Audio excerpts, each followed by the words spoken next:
I'm Hannah Whitmore, 24 years old, and the night my father raised his hand against me in front of everyone was the moment I stopped being afraid of him. The belt snapped once in the air before it struck, echoing off the walls like thunder in a small room. My mother's face was calm, my brother's smirk unbothered, and in that split second, I realized the rules of our house had never been about love. They were about control. I didn't cry. I didn't beg. I simply stood there trembling but steady, knowing that after that night I would never again lift a finger in service to any of them. Before I go any further, let me know where you're listening from in the comments and tap that like and subscribe button if you've ever reached the moment when silence became your only defense. I grew up in a picture-perfect neighborhood outside of Charlotte, North Carolina, in a house people used to call the Whitmore Showplace. My father, Robert, ran it like a command post. The grass was trimmed at exact angles, the kitchen smelled like disinfectant, and nothing was ever out of place. My mother believed a woman's worth came from order, obedience, and keeping men comfortable. And my brother, Caleb, he was the prince of that small, shining kingdom, a boy raised to believe the world bent to him. I was 8 when I learned my role. Mom stood by the sink, folding dish towels with precision, and said, "You're the girl, Hannah. Girls keep the home steady." From then on, my hands were never empty. I ironed shirts before school, packed lunches, scrubbed bathrooms, and carried the weight of 3 people's comfort on my back. Dad called it contributing. He said real families ran on discipline and gratitude was something you earned. But gratitude never came. Just lists taped to the fridge and new demands written in my mother's neat handwriting.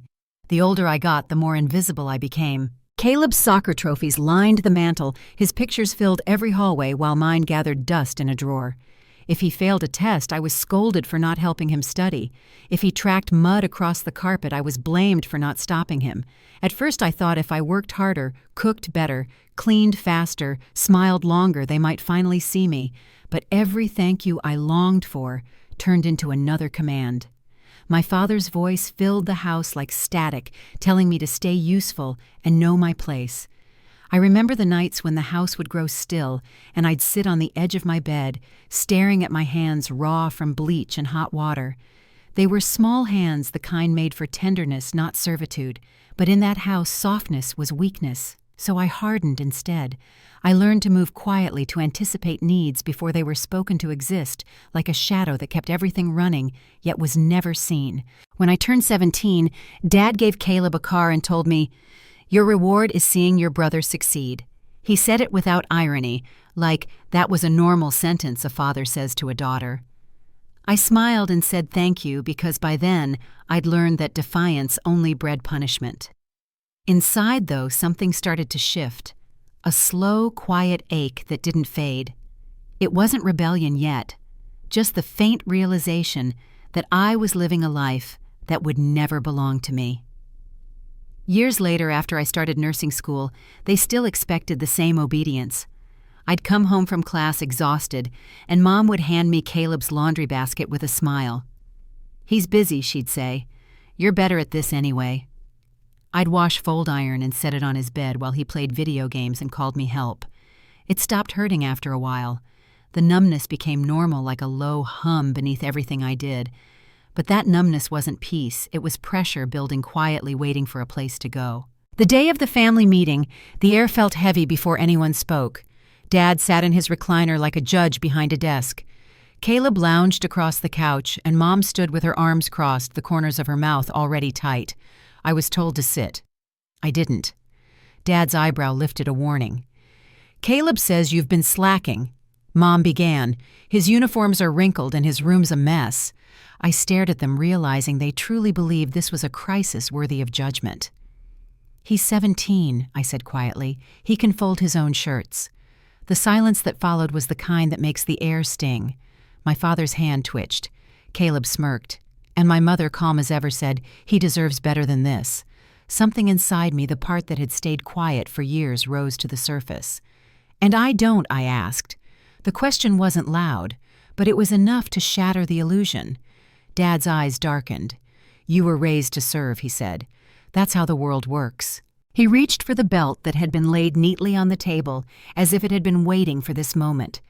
When it came down, the sound was sharp and final, but this time the pain didn't control me. It clarified everything.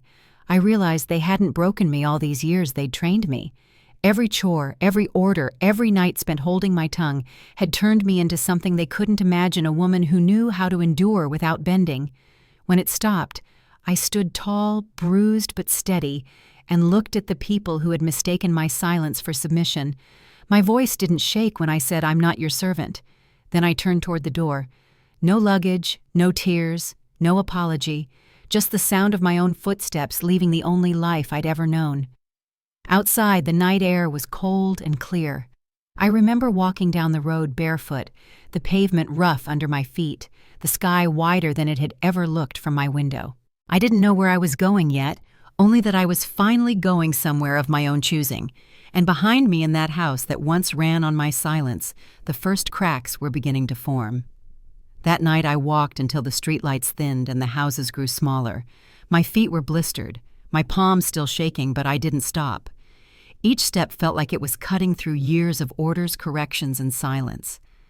By the time I reached Amara's porch, the world was hushed, except for the hum of insects and my own heartbeat. Her light was still on. I knocked once. When the door opened, she didn't ask a single question. She just stepped aside and said, "Come in." The air inside her house was warm and smelled faintly of cinnamon. I hadn't realized how long it had been since I'd walked into a home that didn't feel like a test. Amara's mother, Denise, was folding laundry on the couch, her reading glasses perched low on her nose. She looked up and froze for a moment, her eyes moving from my bruised arm to the red mark that had begun to swell across my cheek. She didn't gasp or demand an explanation. She simply patted the couch cushion beside her and said, "You can stay as long as you need." That night, I slept on a yoga mat in the corner of the spare room with a rolled-up hoodie for a pillow. It wasn't much, but it was the first real sleep I'd had in years.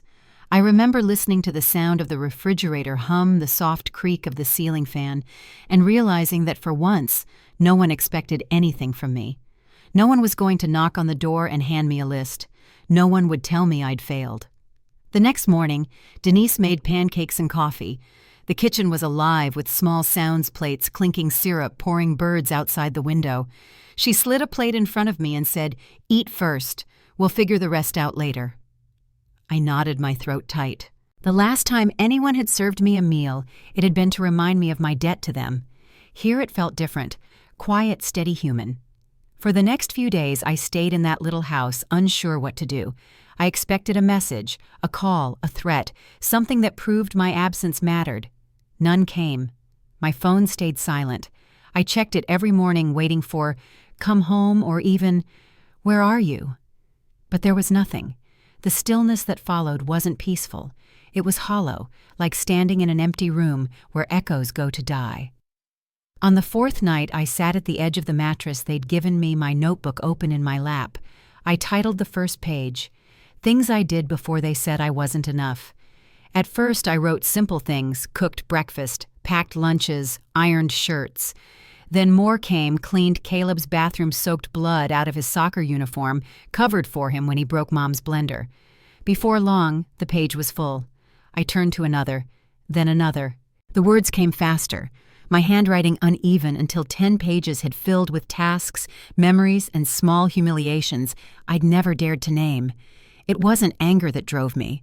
It was proof that I had existed beyond their convenience.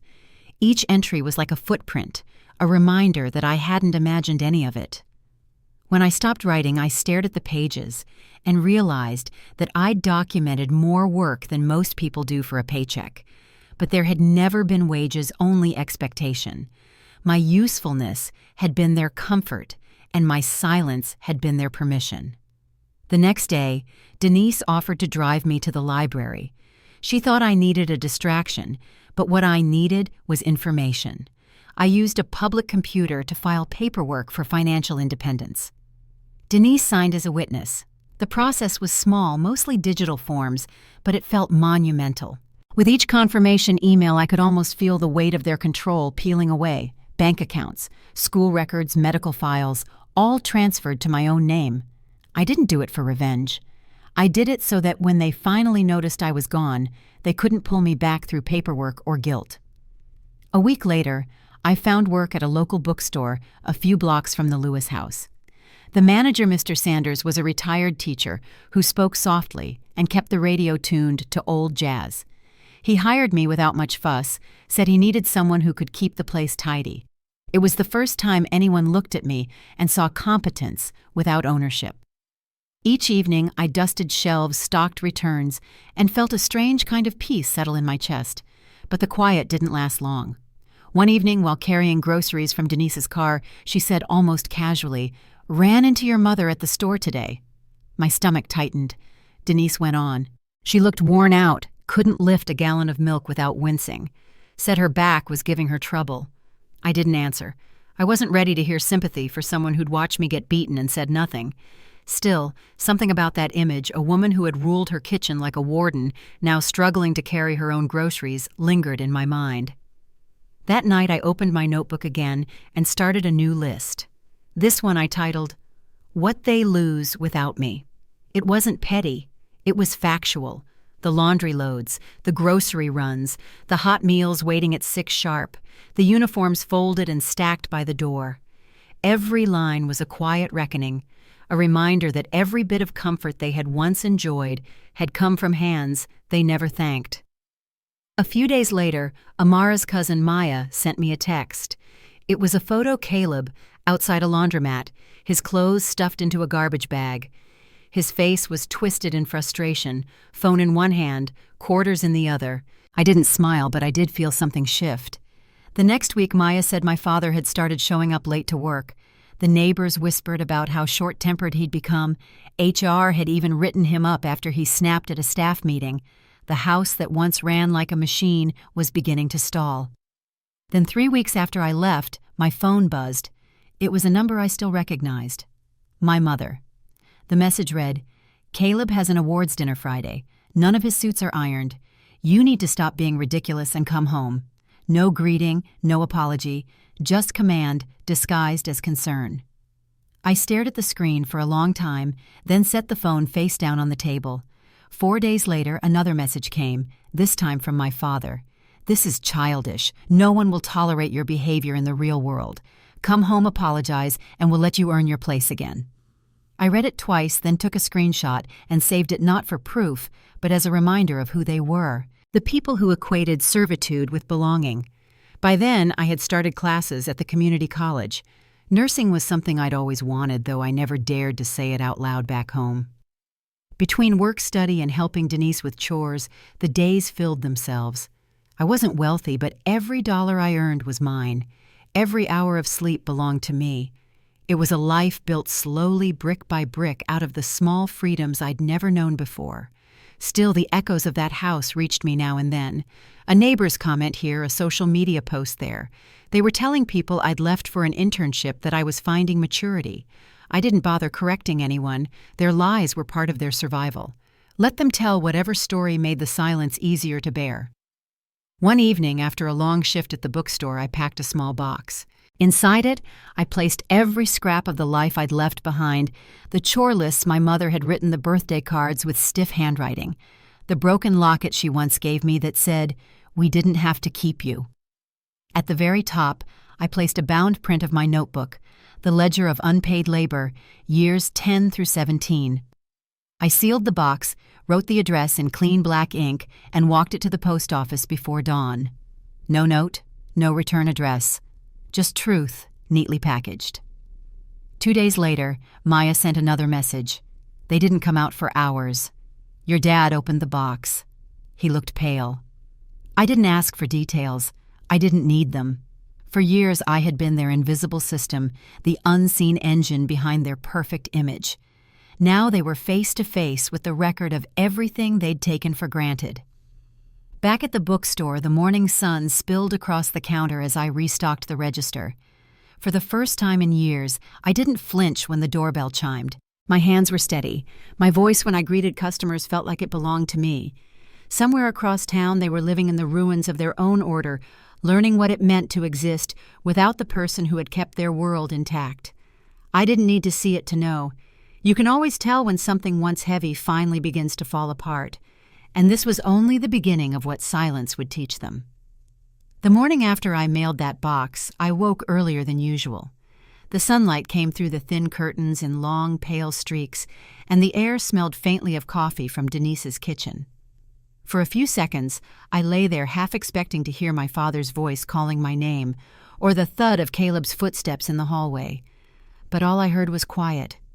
Not the kind that followed tension, not the heavy silence of fear, just stillness.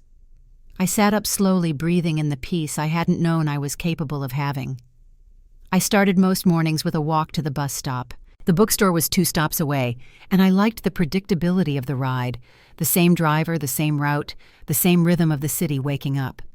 I'd take a paperback with me and sometimes jot notes in the margins during slow hours. After work, I'd study at the library for my nursing courses.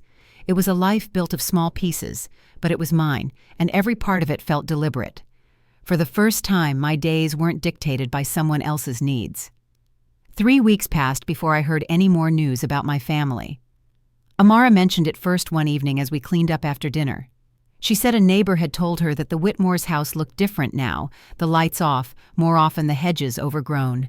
Then, almost as an afterthought, she added, "I heard your dad's been missing work a lot." I didn't answer. I just rinsed the dishes and handed them to her. The next week, Denise ran into my mother again at the grocery store. When she came home that afternoon, she hesitated before speaking. "Your mom looked smaller," she said carefully. "Tired, like she's been trying to keep too many things running." I nodded, unsure how to respond. It was strange hearing about their unraveling from the outside. Part of me wanted to look away from it, but part of me couldn't stop picturing that perfect house slowly falling apart without the person who had kept it breathing. Later that night, I lit the candle I kept on my dresser, a habit I'd started without realizing. The flame flickered against the walls, and I thought about how fragile light can look when the room is too quiet. My notebook sat open beside me, the last page still filled with lists and notes from before. I turned it to a new one and wrote a single line, "They're learning what absence feels like." Then I closed it and exhaled. A few days later, Maya sent another photo this time of Caleb walking down Main Street with a backpack slung over his shoulder. His clothes were wrinkled and he looked irritated, like someone forced to function in a world that didn't revolve around him. I studied the photo for a moment, then turned off my phone. I didn't save it. I didn't delete it either. It was just there, a snapshot of a boy who had finally run out of people to serve him. By the end of that month, I'd finished my first round of nursing classes and was spending longer shifts at the bookstore. Mr. Sanders started letting me handle inventory, and one afternoon he said, "You've got a good sense of order. Not many people pay attention like that."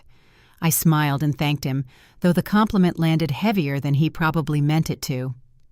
Attention had always been my survival tool, listening, anticipating, staying 2 steps ahead. Now it was a skill I could use without fear. The next morning I got another text. This one wasn't a demand. It was short. "Your father fainted at work. He's fine. Mom thought you should know." There was no signature, but I recognized the tone. It was my mother's version of humility.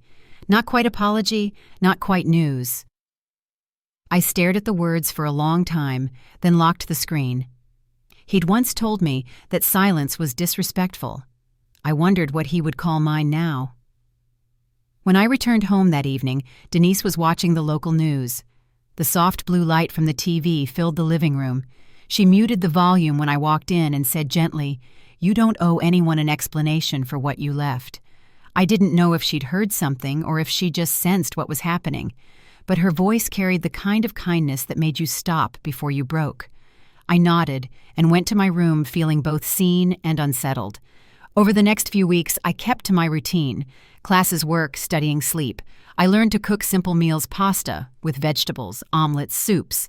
The smell of food no longer meant someone waiting to criticize it. It just meant I was alive, keeping myself fed. Amara teased me once about how neatly I folded my laundry, but I couldn't unlearn that habit. Folding was order. Order was peace. Spring arrived quietly. On a Saturday afternoon, I took the bus downtown to a thrift market. It had been years since I'd gone anywhere just to wander. I bought a small ceramic mug with a chip along the rim and a used stethoscope from a medical supply booth. The man selling it smiled and said, "You look like someone who's going to help a lot of people someday." His words stayed with me long after I left. A few days later, Maya texted again. This time, it wasn't a photo, it was a message. "They're saying you went off to find yourself, that you'll come back once you've grown up." I read it twice, then replied with a single word, "Maybe." It was easier than explaining that I hadn't gone off to find anything. I had simply stopped losing myself. The following Sunday, Denise asked if I wanted to help repaint the porch. The afternoon stretched long and bright, and we worked in easy silence, the scent of fresh paint mixing with spring air. For the first time, I caught myself humming while I worked. Denise glanced over and smiled, but didn't say anything. That small, wordless approval felt more healing than any apology my family could have offered. That evening, as the sun dipped low, Amara joined me outside. She handed me a glass of lemonade and said, "You know, people think peace is quiet, but it's not. It's steady." She didn't know she'd just given me the language for what I'd been feeling. That night, I wrote those words in my notebook. Underneath them, I added, "Peace doesn't ask for permission." Days later, I heard the first real sign that my parents were unraveling completely. A neighbor posted on social media asking if anyone could help Mrs. Whitmore with yard work. The caption said she'd been struggling since her daughter left for college. I didn't reply, but I stared at the phrasing for a while. They still couldn't say my name. By summer, the world around me had grown into rhythm again. My body no longer tensed at sudden sounds. My nights were free of footsteps and shouting. I started keeping a small jar on my dresser and dropped loose change into it each week. It was my someday jar, someday for my own apartment, someday for my future. Each coin made a sound like punctuation, a quiet affirmation that I was still building. Then one late afternoon, as I was closing up the bookstore, Mr. Sanders handed me a sealed envelope with my name written in unfamiliar handwriting. A courier dropped it off earlier, he said. The paper was thick, the ink pressed deep. Inside was a single folded letter, no return address. The first line read, "We saw the box. Your father hasn't been the same since." I folded it back up without finishing and slipped it into my bag. Outside, the sky was heavy with rain, the kind that carries both calm and warning. I waited under the awning until the storm passed, the sound of water drumming against the street. When I finally walked home, my shoes damp and the city quiet again, I knew I'd reached a point of no return. Whatever came next, apologies, explanations, or silence, I was no longer the girl they'd trained to obey. I was someone new, someone who could choose when to answer and when to let the world stay quiet. And for now, I chose quiet, the kind that doesn't hide but holds space for what's still coming. The envelope stayed in my drawer for a week before I touched it again. Every night I saw it there between my textbooks and notebooks, a quiet reminder that my family's story wasn't finished yet. When I finally opened it, the paper smelled faintly of smoke, like it had been near a fireplace too long. The handwriting was my mother's sharp, careful letters that always looked like she'd pressed too hard. "We saw the box. Your father hasn't been the same since. Caleb doesn't understand what you're trying to prove. You could have just come home." That was all it said. No apology, no warmth, just a plea dressed as a reprimand. I folded it again and slipped it back into the drawer. It didn't hurt the way I thought it might. It just confirmed what I already knew. They still saw me as a tool they'd misplaced, not a person who'd walked away. Around that same time, the semester picked up pace. My nursing program assigned its first clinical hours at St. Matthew's Hospital, and I found myself on the early shift. The halls there smelled faintly of antiseptic and coffee, and every room buzzed with low voices and quiet movement. On my first morning, an older nurse named Brenda handed me a clipboard and said, "Stick close. You'll learn more by watching than asking." I followed her from room to room, helping with small tasks, taking vitals, changing linens, making sure patients had water. The work was steady and human. Every hour spent there made the rest of the world feel distant, almost unimportant. After one long shift, I stopped by the small park near the bus station. The benches were wet from an earlier drizzle, and the air smelled of grass. I sat for a while, letting my shoulders loosen. A woman on the next bench was talking on the phone, her voice low but firm. "You can't keep asking her for money," she said. "She's not your maid." The words caught me off guard. For a moment it felt like she was talking to my mother. The next few weeks passed quietly. I worked, studied, and helped Denise with weekend chores. Amara was buried in her design internship, but we still found time to watch movies or walk to the corner cafe. One Friday evening, she looked up from her phone and said, "You know they're still pretending you're at college out of state, right?" She showed me a post from a mutual neighbor, pictures of my parents at a church dinner. My mother smiling tight, my father looking older than I remembered. The caption said, "The Whitmore's daughter is doing big things." I almost laughed. I hadn't realized how fragile their image had been until it started cracking. That night, I went home and opened my notebook again. The pages were worn now, corners bent from being flipped through too often. I added a new title near the back, "What Freedom Costs." Under it, I listed what I'd gained and lost: a bed of my own peace at night, a family that no longer claimed me. When I finished, I shut the cover and placed it under my pillow. It wasn't guilt that kept me awake afterward. It was something else, something like grief, but quieter. A few days later, I got a call from St. Matthew's. They wanted to offer me a paid position as a part-time assistant. It wasn't much, but it meant stability. When I told Denise, she smiled and said, "You're building your life one brick at a time, sweetheart." That night we celebrated with takeout and lemonade on the porch. The air smelled like rain again, and for the first time in years, I felt like my future might finally belong to me. But peace never lasted long where the Whitmores were concerned. The next week, I came home to find an unfamiliar envelope on the doorstep. My name was written in my father's handwriting, this time the same square mechanical letters he used for work memos. I hesitated before opening it. Inside was a check for $500 and a single line: "You've made your point. Come home." I folded the check, tore it neatly down the middle, and dropped it in the trash. Amara saw my face when I walked in. "They reached out again?" she asked. I nodded. She didn't press further. Instead, she said softly, "Then don't answer. You already did when you left." Her voice was steady, the kind of quiet truth that didn't need decoration. At work, I threw myself into the routines that grounded me.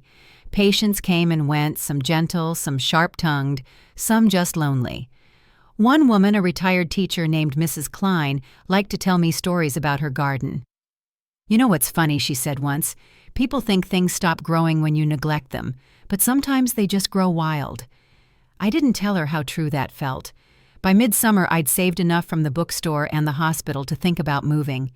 I started looking at studio apartments close to campus. Nothing fancy, just a space that was mine. One evening, as Amara helped me browse listings online, my phone buzzed again. This time it was a message from an unknown number. "Your father collapsed. He's in the hospital. Please come. Mom." I stared at it for a long time, not sure what I felt. Not panic. Not indifference either, just a deep, still ache. Amara leaned over and read it too. "You don't have to go," she said quietly. "You owe them nothing." I nodded, but didn't respond right away. Later that night, after she went to bed, I sat alone in the living room and read the message again. Every line of it carried years of expectation of guilt polished into duty. But I wasn't that girl anymore, the one who ran when called, who folded her worth into other people's comfort. The next morning I took the bus to St. Matthew's early for my shift. I passed through the same hallways I'd walked every day, but that morning felt heavier. When Brenda saw me, she said, "Long night?" I just nodded and went to check on my patients. Midway through the morning, I found myself outside room 212. The door was half open, and for a moment I caught my reflection in the small window, steady-focused, dressed in scrubs that actually fit. I barely recognized the woman looking back. At lunch, I finally texted back, "I hope he recovers. I'm working today." That was all. No promises, no apologies, just fact. My phone buzzed minutes later with a reply, "He needs his family." I didn't answer. That word family had lost its meaning somewhere along the line. That weekend, I signed the lease on a small studio apartment near campus. It had one window, a tiny kitchenette, and floors that creaked when you walked too fast. When I moved in, Denise and Amara helped carry boxes up the stairs. The space smelled faintly of old paint and dust, but it was mine. That night, as I unpacked, I found the old notebook again. I placed it on the windowsill and lit a candle beside it. Outside, the city lights blinked through the glass like distant stars. For the first time, I felt the full weight of distance, not just from the house I'd left, but from the person I used to be inside it. There was grief there, yes, but also relief and something like pride. I didn't need to burn bridges. I had simply outgrown them. As the candle flickered low, I thought about what Brenda had said on my first day at the hospital, that you learn more by watching than asking. Maybe that was true for life, too. They were watching me now from that crumbling house on Cedar Ridge Lane, realizing what their silence had taught me. And soon they'd understand that the lesson wasn't forgiveness. It was freedom. I blew out the candle and stood for a moment in the dark. The air felt still, almost waiting. Somewhere deep down, I knew the quiet between us wouldn't last forever. It never did. Something was coming, the kind of storm that doesn't arrive with thunder, but with a single knock at the door. A week after moving into the studio, I woke to the faint hum of the city through the thin window pane. Morning light spilled across the floor in slow patches, catching on the half-unpacked boxes near the wall. The air smelled faintly of paint and the coffee I'd forgotten to finish the night before. It wasn't much, but it was mine. Every corner of that space felt like proof that I had built something solid, even if it was small. By then, my days had a rhythm. I spent mornings at the hospital, afternoons at the bookstore, and evenings studying in the quiet glow of a single desk lamp. I'd grown used to the sound of the upstairs neighbor's footsteps, the rattle of the pipes when the shower turned on, and the distant sirens that passed every night around 10. The noise didn't bother me anymore. It was the sound of life happening, and for the first time, it didn't belong to someone else. Then one morning, I found an envelope slipped under my door. My name was written in block letters, no return address. Inside was a folded note and a photo. The note read, "We need to talk. There are things you don't understand." The photo was of my mother and Caleb standing in front of the house. Behind them, the front porch looked worn, paint peeling where it used to gleam. My father wasn't in the picture. My stomach tightened. I slid the photo back inside and left it on the counter. That evening after my shift, I stopped by the corner cafe. Amara met me there, her bag slung over her shoulder and her hair pulled into a loose bun. She noticed the envelope when I pulled it from my purse. "They sent that?" she asked. I nodded. "You're not going right." Her tone was protective, almost certain. I hesitated. "I'm not sure yet," I said, quietly. "Part of me wants to see what they think I don't understand." She leaned forward. "Hannah, you already do. You lived it." 2 days later, I received another message, this time from my mother's number. "Your father's been home for a week. He asks about you every day. Please just come by for dinner.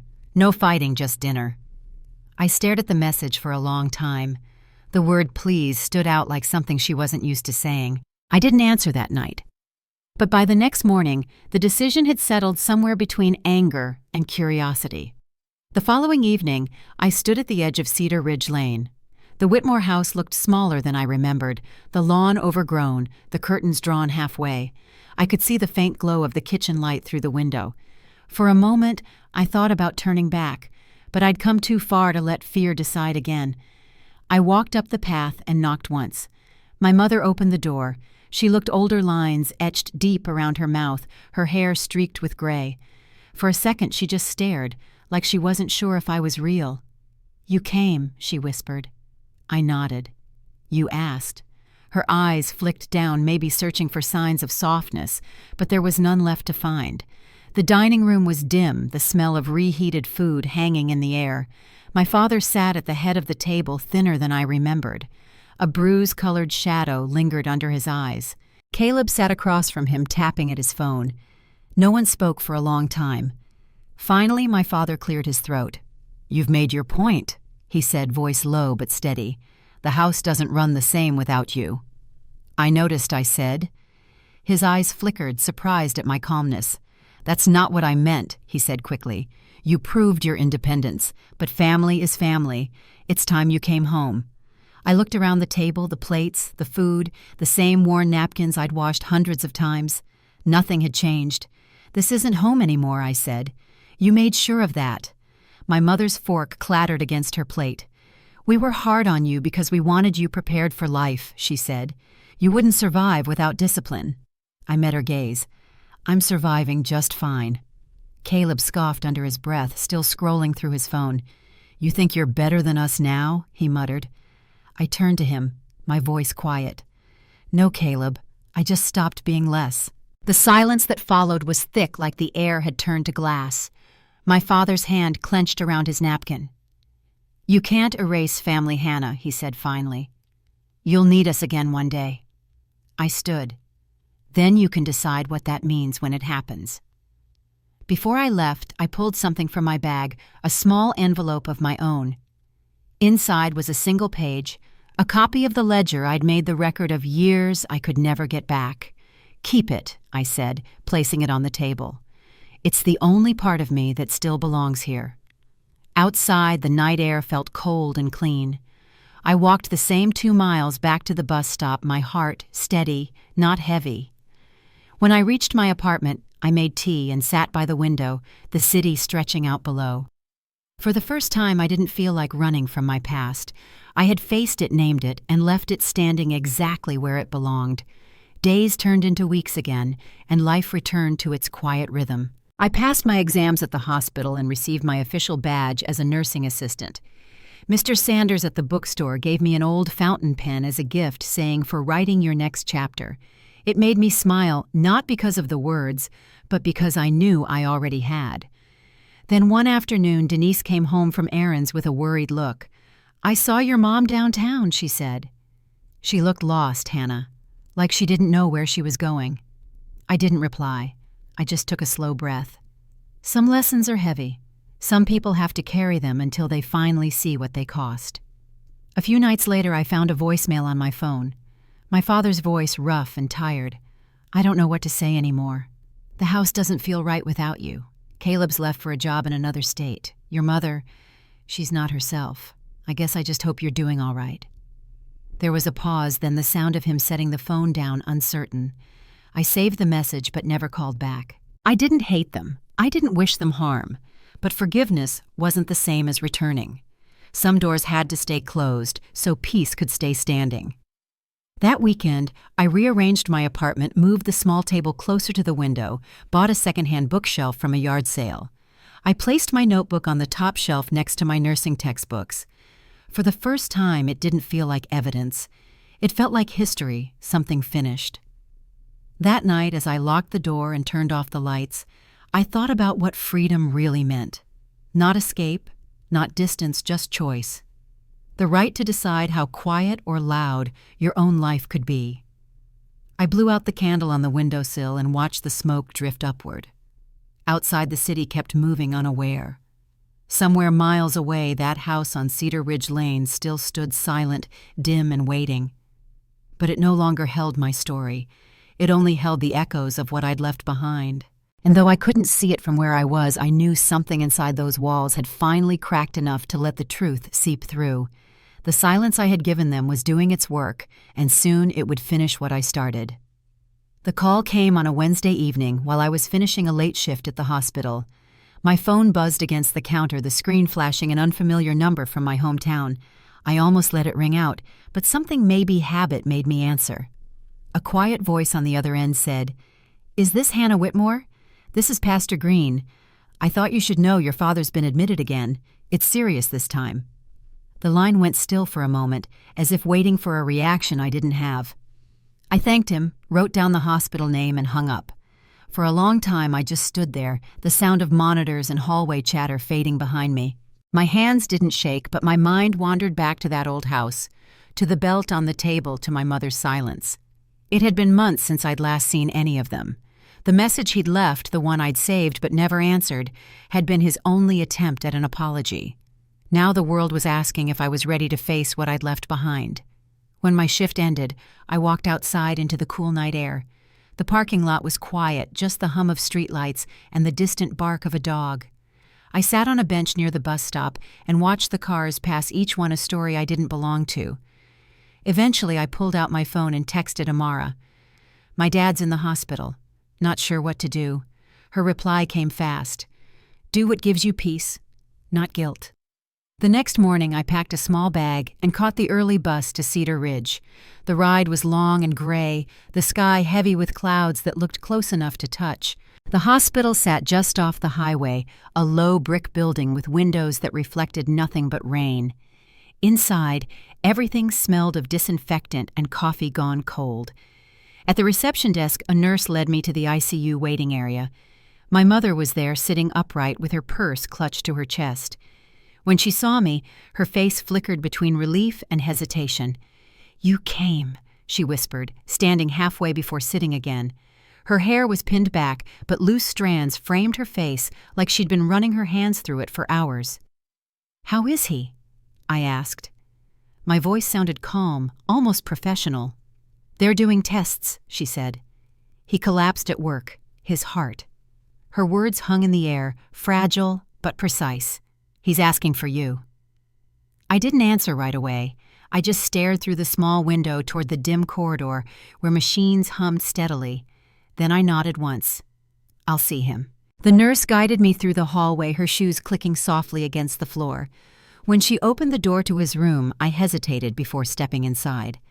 My father looked smaller than I remembered, a tangle of wires and pale skin. His eyes opened when I approached, and for a moment neither of us spoke. "You came," he said weakly. I did. He tried to smile, but it came out as a grimace. "Your mother said you wouldn't." "I almost didn't," I said quietly. He nodded like he understood. The silence stretched between us, filled only by the steady rhythm of the heart monitor. "I made things harder than they needed to be," he said after a while. Thought control was the same as care. I was wrong. His voice cracked on the last word. I wanted to believe him. Maybe I even did in some distant corner of my heart that still recognized him as my father. But forgiveness wasn't something I could hand over like an object. It had to live in its own time. "I hope you get better," I said softly. His eyes filled, but he didn't speak again. I turned, letting the door close behind me. My mother was waiting in the hall. He meant what he said, she whispered, as if defending him before I'd even responded. I looked at her carefully, noticing the deep lines that hadn't been there before the tremor in her hands. "Maybe," I said. "But meaning it now doesn't undo what he did then." Her mouth tightened. "You always were stubborn." "I learned it from him," I replied. When I left the hospital, the sky had opened into steady rain. I didn't rush. I let the water soak through my coat, each drop cold and grounding. At the bus stop, I pulled out my notebook from my bag, the same one I'd once filled with lists of chores and grievances. I flipped past those pages, stopping at the one I'd labeled Freedom. Beneath it, I wrote 3 words. I faced him. Then I closed it. Back in the city, the next few days blurred into quiet routine. Work class dinner. Life went on. The only reminder of that visit came a week later in the mail, a small envelope with my father's handwriting. Inside was a single note. "Thank you for coming. Take care of yourself." No signature, no address. I didn't know if he'd mailed it himself or asked someone else to. I folded it once and placed it between the pages of my notebook, not out of sentiment, but because it felt like a period at the end of a long sentence. That weekend, Denise invited me and Amara over for dinner. The kitchen smelled like roasted vegetables and lemon, and the table was set with mismatched plates. Halfway through the meal, she reached across and took my hand. "You look lighter," she said. I smiled a little. "Maybe I finally am." After dinner, I walked home through the quiet streets. The night was cool, the air filled with the faint scent of rain and asphalt. My apartment windows glowed softly as I approached. When I unlocked the door, the familiar creak of the hinges greeted me like an old friend. Inside, everything was exactly as I'd left it. The candle on the windowsill, the folded blanket on the couch, the mug drying by the sink. I sat by the window and looked out over the city lights. Somewhere below, a couple was laughing as they crossed the street. The sound drifted upward, clear and ordinary. I thought about how for so long I'd lived waiting for someone else's permission to rest, to stop fighting, to simply exist without proving my worth. Now I didn't need permission. I had peace, and peace didn't ask for approval. Still, when I went to bed that night, I dreamed of the old house. In the dream, every room was quiet, but the walls were cracking sunlight breaking through in thin, bright lines. My mother stood in the doorway, looking lost. My father sat at the table, the same one where everything had begun, holding the ledger I'd left behind. But instead of anger, there was only recognition. He wasn't the man who had ordered or punished. He was just a man realizing what he'd built could no longer stand. I woke before dawn, the dream still lingering like mist. The city outside was still dark, the streets empty. I made coffee, poured it into my chipped, thrifted mug, and sat by the window until the sky lightened. When the first light touched the rooftops, I whispered to no one in particular, "I'm done carrying this." Later that day, I learned through a brief email from Pastor Green that my father had been discharged, recovering slowly. There was no mention of wanting to see me again, only that he'd asked if I was all right. That was enough. The world didn't shift dramatically after that. There were no apologies that fixed everything, no grand reconciliations. But the balance had changed. The house that had once demanded my silence now had to live with its own, and I, for the first time, didn't feel defined by it. That evening, as I walked home from work, the wind picked up, carrying the scent of rain again. I pulled my jacket close and smiled faintly to myself. Storms didn't scare me anymore. I'd already learned how to walk through one and keep moving. Somewhere in that understanding, I felt something settle deep inside, a calm so complete it almost frightened me, because this time I wasn't surviving them. I was living beyond them, and that realization was only the beginning of what came next. Autumn came early that year. The mornings were cool enough for a jacket, and the air smelled faintly of wet leaves. I was walking to the bus stop one Saturday when I saw my reflection in a shop window and almost didn't recognize myself. My face looked calmer, my posture different, like someone who no longer braced for impact. The quiet inside me wasn't emptiness anymore. It was peace, and it felt earned. By then, my life had settled into a quiet rhythm. I worked my hospital shifts, studied for exams, and spent weekends helping at the bookstore. The studio apartment had become a kind of sanctuary, small, but filled with things that were mine. A chipped mug on the counter, a single houseplant on the windowsill, a candle I lit at night just for the soft light. Everything had a purpose, and none of it asked anything from me. One afternoon, I was finishing up a shift at the hospital when Brenda, the senior nurse, stopped by the break room. "You've got good instincts, Whitmore," she said, setting a folder on the table. "There's a full-time position opening up. I think you should apply." I stared at her for a second, surprised. "Me?" She nodded. "You've earned it. You don't wait to be told what needs doing. You just do it." I smiled, thanked her, and promised to think about it. But deep down, I already knew the answer. I wasn't just capable, I was ready. That evening, I walked home through the cooling air, the city lights just beginning to flicker on. I stopped at a flower stand and bought a single white lily, something I hadn't done since before I left home. Back then, I'd kept small vases in every room, thinking beauty might make the house softer. It never did. Now the flower meant something else entirely, a reminder that growth could be simple, private, and alive. When I reached my apartment, a letter was waiting by the door. The handwriting was shaky, but familiar. Inside was a short note from my mother. "Your father's health is improving. Caleb moved to Denver. I'm selling the house. I thought you should know." There was no apology, but there was no command either.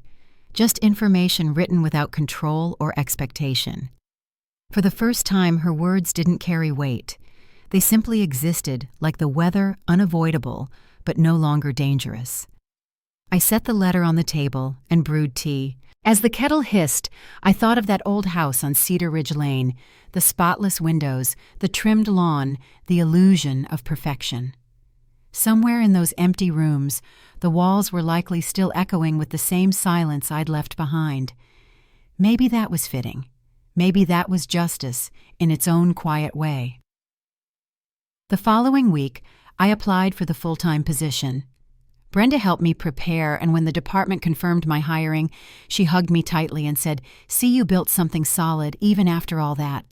I smiled, but I didn't correct her. It wasn't after all that it was because of it. Around that time, Amara got a promotion at her firm and invited me and Denise to celebrate at a little restaurant downtown. We spent the evening laughing, sharing food, and talking about the future. When we stepped outside, the night air was cool, and the city lights reflected in the glass doors behind us. Denise squeezed my hand. "Your parents' loss became your foundation," she said gently. "You built your life on what they threw away." I didn't respond right away. The words landed somewhere deep in a place that had once been raw and frightened. "Maybe that's true," I said finally. "Maybe it had to happen this way." She nodded, and we stood there for a moment, 3 women on a sidewalk, steady in our own kind of peace. Later that night, as I walked home, I thought about the last few months, the hospital visit, the letter, the long silence that had followed. My father's voice in that sterile room had been frail but clear, a man finally seeing what he'd done. My mother's letter, distant and factual, was the closest thing to honesty she'd ever given me. And Caleb, the golden son, had left for Denver without saying goodbye. It was strange how endings could arrive so quietly, almost polite in their finality. When I got home, I took the lily from its vase and pressed it between the pages of my notebook. The petals had begun to curl at the edges, but the center was still white, still intact. I closed the book carefully and placed it on the shelf. A week later, I received another call, this time from Pastor Green. "Your father wanted me to reach out," he said. "He's been attending our support meetings. He asked if you'd like to visit." I thanked him and said I'd think about it. But after I hung up, I didn't feel the pull I once might have. There was no anger left to burn, no forgiveness left to chase. I had already found my peace, and it didn't require an audience. That Sunday, I went for a walk through the park. The trees were starting to turn gold, and families were scattered along the path, children laughing, dogs running ahead of their owners. I passed a man teaching his daughter to ride a bike. His hand stayed on the seat just long enough for her to steady herself before letting go. The look on her face when she realized she could keep moving on her own made something inside me ease. Maybe that's what growing up truly was, learning to move forward, even after the guiding hand is gone, even when the people who raised you were never steady to begin with. Back at home, I lit a candle and opened the window. The air that drifted in carried the faint scent of rain and wood smoke. I sat at the table and began to write a letter, not to my parents but to myself. I wrote about the girl who once folded every shirt in that house, who scrubbed stains from uniforms and waited for gratitude that never came. I wrote about the woman who walked away with nothing but a bruised arm and a notebook full of truth. And I wrote about the life she built in the silence that followed a life filled with work, purpose, and kindness that no longer came with conditions. When I finished, I folded the letter and tucked it inside the same envelope my mother had sent. Then I sealed it shut and placed it in the drawer beside my bed. It didn't need to be mailed. Some letters are written just to mark the distance between who you were and who you've become. That evening, Amara stopped by with dinner, homemade soup, and cornbread wrapped in foil. We sat on the couch, bowls in our laps, the television flickering softly in the background. "You've been quiet lately," she said. Not accusing, just observing. I nodded. "Quiet feels right," I said. She smiled. "Then you're where you're supposed to be." When she left, I stood at the window watching the streetlights shimmer against the wet pavement. My reflection looked steady, like someone who had finally arrived at her own life. Somewhere beyond the glass, the house I'd once called home was probably half empty, the lights flickering, the routines undone. I didn't need to see it to know that everything had changed. I turned off the lights, the candle still glowing faintly on the table. The room felt warm, grounded whole. I thought about what Denise had said, that my family's loss became my foundation. She was right. Every demand, every bruise, every silence had built the structure I now stood in, not out of bitterness, but out of resilience. Before bed, I whispered into the dark. They taught me to serve, and I learned to build. It wasn't revenge. It wasn't even victory. It was simply the truth. And the truth had finally become enough. Still, as I drifted toward sleep, A thought lingered, an image of that old front porch, the place I'd walked away from. It felt like the story wasn't quite finished yet, like the silence I'd left behind was about to speak for itself in a way none of them expected. Winter settled in quietly that year. The mornings came with frost on the window-thin patterns of white that melted when the sun touched them. From my kitchen table I could see the city waking cars sliding past people wrapped in scarves, the world moving at its own calm pace. Life had found a rhythm again, one I hadn't expected, but had learned to protect. A week before Christmas, I received one last letter from my mother. The envelope was smaller this time, the handwriting softer, as though she'd written it in the quiet before dawn. Inside was a single page. Your father passed in his sleep last Thursday. The house is empty now. I'm staying with my sister for a while. I thought you should know. There were no pleasantries, no apologies, just the facts. And yet beneath every word, I could feel something unspoken, the weight of a woman left alone with her own silence. I folded the letter and placed it beside the others I'd kept, the ones that marked each step between who I was and who I'd become. There were no tears, no anger left to burn through, just a kind of stillness, a sense that everything had run its course. My father's reign of order had ended the same way it began, quietly, with no one left to serve him. That weekend, I took the bus to Cedar Ridge one last time. The ride felt longer than I remembered, maybe because I wasn't running away from something this time. When I reached the old street, the house stood almost unrecognizable. The paint had faded, and the once perfect lawn was wild with weeds. I walked up the cracked path and stopped at the porch.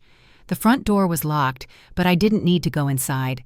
Through the window I could see the table, where everything had once revolved, the place where orders were given, where silence was demanded, where I'd once stood and said no.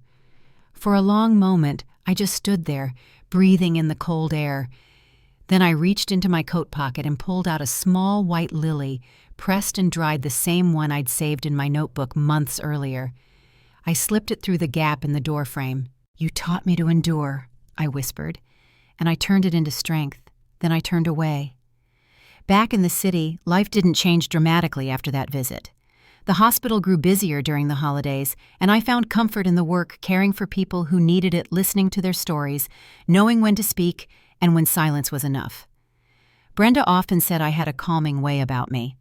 I smiled when she said it, though she never knew why that meant so much. In January, Amara moved into a new apartment across town. Denise decided to take a teaching job at the local community center, and we all met on Sundays for dinner. The laughter around that table was easy, unforced. Sometimes when Amara teased me about my quiet habits, or Denise told stories that made us cry from laughing, I'd catch myself thinking this is family too.